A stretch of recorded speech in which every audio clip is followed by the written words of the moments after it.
I welcome all of us once again to this Eucharistic celebration. This weekend we mark the 15th anniversary of the Hurricane Katrina. And as we remember that, we also pray for our brothers and sisters who are deeply affected by Hurricane Laura, especially in Lake Charles. We got a letter from Bishop Provost of the Diocese of Lake Charles, how 39 of their parishes were affected.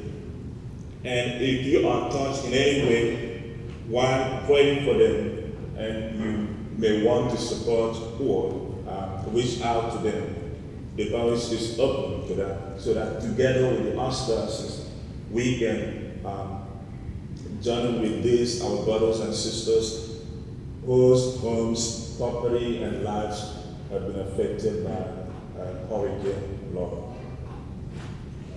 Thank you in advance. Who wants to be a millionaire? I don't know how many of you have seen the program. You want to be? Yeah. So it is a TV show, and I don't know if you have noticed, the host sometimes gives out tips to the contestants on how to win. And sometimes they will tell you the easy way to get your answer correctly. And so today we want to look at the easy way out or the shortcut. Taking the easy way out sometimes might be a dangerous temptation. Why labor when you can turn stones into bread? Why take the cross when you can avoid it? At some point in Jesus' life, if you read the Gospel of Matthew 26, at the Garden of Gethsemane, he prayed for this cup of suffering to pass away. But then he weighed it in, not my will, but the will of God be done. He didn't choose the easy way out. And today in the Gospel reading, we hear a continuation of the last Sunday. We saw Peter making a testimony, confessing the Lord to be the Son of God and the Messiah. Today we have a definitive explanation of the kind of Messiah Jesus is.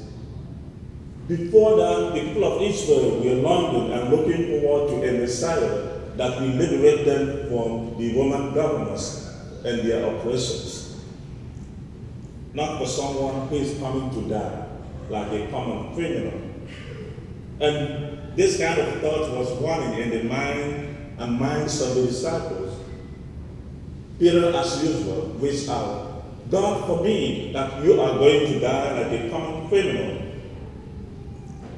And Jesus had to remind him, and of course all of us, that the way of liberation, the way of glorification is to go through that way of the cross.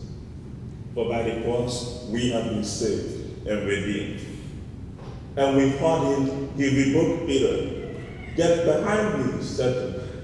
By the way, if you are privileged to look at the Greek or the Hebrew word for that, it does not necessarily mean the negative like demon. No. It's like someone who is an obstacle to the way of the cross. Get behind me.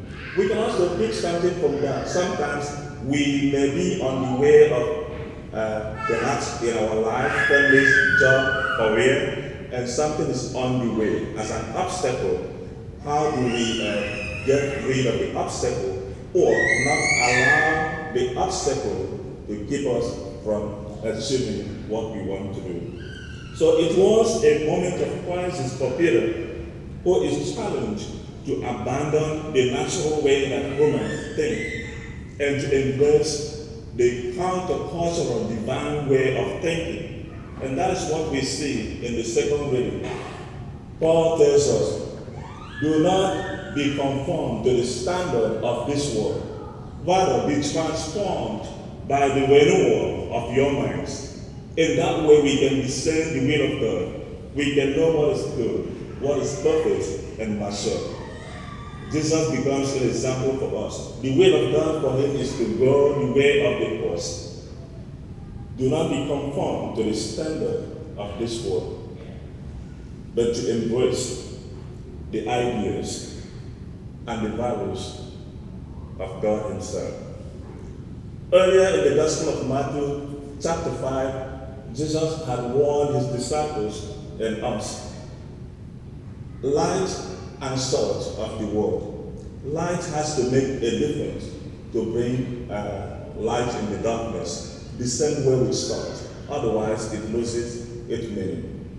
And that is a way of saying that we as Christians are called to be non-conformists to the values and ideas of our present life, our society. Addressing the youth in 2005, Pope Benedict made a statement. He said, align your life to the truth, even by making choices that are incomprehensible to our contemporary world. For it is clear that the gospel is pressing ideas and values that are in conflict with those lived and preached by Jesus Christ, especially in our time. We see all of that. And there are so many persuasive ways that some values and ideas that are in conflict with our Christian ideas are being pushed forward through the media or even friends around among us and those who live with us.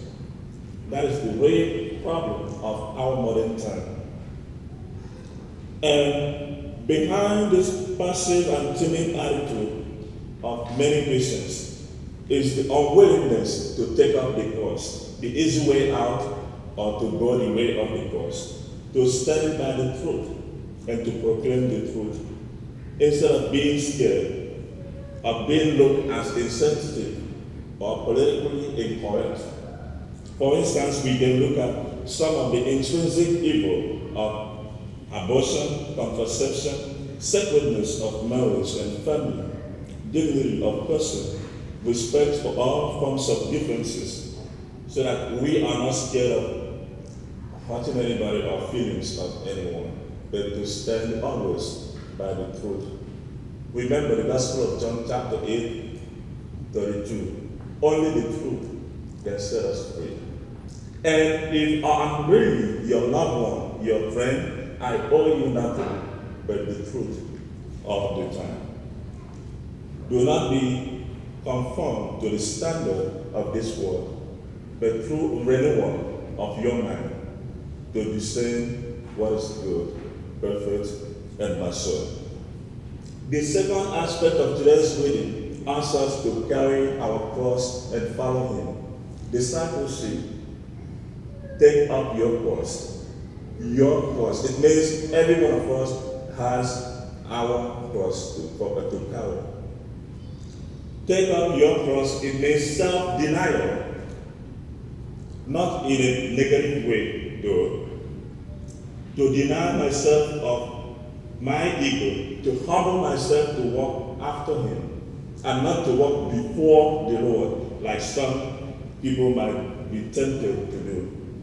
To follow the direction and the path of Christ, who has given us an example, Philippians 2, 6-8. Though he was in the form of God, Jesus humbled himself and became obedient. And for that he was raised and presented and glorified. What is your cross? What is my cross? My health condition? My career, my business, my family. What is your cross? What is mine? Sometimes the cross, like suffering, if you want to contextualize it, suffering is an integral part of being human. It's part of our existence to suffer. And as Christians, it does not mean that suffering will go away. And when we suffer, or suffering does not necessarily mean that we are in the wrong place. No. Secondly, suffering can be good when we unite it with the suffering of Christ on the cross. Same readings tells us, I urge you to present your body, urge you to present your sufferings, and unite them to the suffering of Christ. That way it makes meaning. It doesn't go away unheard. And perhaps God in his own way has a message for you or for me in my suffering, in my condition. Remember, it does not make the suffering go away, but we can align it with the suffering of Christ Jesus. The other one on suffering is some of our sufferings could be as a result of my bad choices or someone else's bad choices. So that when we recognize that, we can make better choices to make other people suffer less or to make suffering less for others. The choice is ours. The Lord keeps inviting us to take the way that leads to life, to humbly walk after him. Whoever wishes to come after me, to take up his cross and follow me. Open-hearted, we embrace the will of God in our life and to answer him as he calls us to humbly walk after him. May all these words of God in all its fullness find a home in our hearts through Christ our Lord. Amen. Amen.